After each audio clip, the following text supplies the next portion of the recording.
അപ്പോൾ ഞാൻ ആലോചിച്ച് ആ സമയത്ത് ആ പ്രൊസഷൻ നടക്കുന്ന സമയത്ത് അങ്ങനെ എല്ലാവരും രഥത്തിലിരുന്ന് പോകുന്ന സമയത്ത് അവിടെ നിന്ന് കയറിയിരുന്ന് പോയാൽ നല്ല രസം ഉണ്ടായിരിക്കില്ലെന്ന് വെച്ചു കേട്ടോ. നെക്സ്റ്റ് കാണുന്ന പരിപാടി എന്ന് വെച്ചാൽ എന്നെ വിളിക്കുന്നു, കുറച്ച് ഞങ്ങൾ കൂടെയുള്ളവർ വിളിക്കുന്നു. നെക്സ്റ്റ് ഞങ്ങളുടെ കൂടെയുള്ള സ്വാമിജി രഥത്തിൽ കയറുന്നു. ഞങ്ങളെല്ലാവരും വിളിക്കുന്നു. അവിടെ ഉണ്ടാകുന്നൊരു മാതാജിയുടെ സാഫ്രോഷാള എന്നെ മേലിടുന്നു.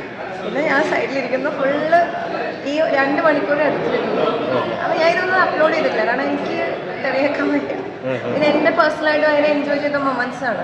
അത് ഞാൻ ആളുകളിലേക്ക് ഇട്ട് കൊടുത്തിട്ട് അപ്ലോഡ് ചെയ്തിട്ട് എനിക്ക് എന്താണ് പറയുക, തെറി വാങ്ങിച്ച് അതിൻ്റെ ഒരു മൂഡ് നശിപ്പിക്കാൻ വയ്യാത്തതുകൊണ്ടാണ് ഞാനത് ഭയങ്കര പേഴ്സണലായിട്ട് വെക്കണം. അവർ കാണുന്ന രീതിയിലല്ല ഞാൻ കുംഭമേളനെ കാണുന്നത്. അപ്പോൾ എനിക്കത് താല്പര്യമില്ല. അപ്പം അങ്ങനെ തുടങ്ങിയതാണ് കുംഭമേള. പക്ഷെ അന്ന് എനിക്കൊരു മുറിവ് പറ്റി. മുറിവ് ഞാൻ അറിഞ്ഞില്ല. കാലിൽ ഒരു 20 കിലോമീറ്ററോളം നടന്നു വന്നു. അപ്പോഴും ക്ഷീണമൊന്നും തോന്നിയില്ല. പിന്നെ നാട്ടിൽ വന്ന് പിന്നെ 3-4 പിറ്റേ ദിവസം എനിക്ക് പിന്നെ 2 ദിവസം കഴിയുമ്പോൾ ഞാൻ നാട്ടിൽ വന്ന് എനിക്ക് വർക്ക്ഷോപ്പ് ഉണ്ടായിരുന്നു.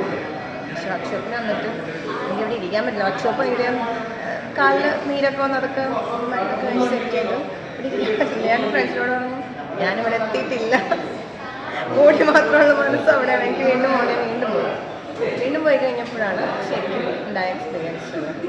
കുറേ ഒരു 7 തവണ വിളിച്ചിട്ടുണ്ട്.